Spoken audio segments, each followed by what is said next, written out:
যে অন্তরে বেশি গায়েব জাত দুনিয়ামুখী বাড়ি করে ফেলে, সে অন্তরকে দুনিয়ামুখী গায়েব জাত দখল করে রাখে। তারা শুধু দুনিয়া কামাই করতে রাজি আছে, তারা অন্য কোন কাজ করতে রাজি না। দুনিয়ামুখী গায়েব জাত দুনিয়া কামাই করতে করতে মানুষের অন্তর দুনিয়ামুখী বানিয়ে ফেলে।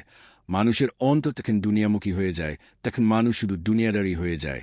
যে গায়েব জাত দেখে না, বুঝে না, শুধু দুনিয়া কামাই করতে চায়, বেশি বেশি দুনিয়া কামাই করতে চায়, তাকে বলে দুনিয়ামুখী গায়েব জাত। সমস্ত অন্তর থেকে দুনিয়ামুখী গায়েব জাতের বাড়ি ধ্বংস করাকে অন্তর দখল মুক্ত করা। অন্তরে দুনিয়ামুখী গায়েব জাতের বাড়ি না থাকলে অন্তর আল্লাহমুখী হতে বাধা নাই। অন্তরে দুনিয়ামুখী গায়েব জাতের বাড়ি থাকলে অন্তর আল্লাহমুখী হতে অনেক বাধা আছে। সমস্ত অন্তরের সমস্ত দুনিয়ামুখী গায়েব জাতের বাড়ি ধ্বংস করতে হলে ইমানি শক্তি লাগবে। সে ইমানি শক্তি ইমাম মাহাদি নিয়ে এসে দুনিয়ামুখী গায়েব জাতের বাড়ি সমস্ত অন্তর থেকে ধ্বংস করে দিয়েছে। সমস্ত অন্তর আল্লাহমুখী যেতে আর কোন বাধা নাই।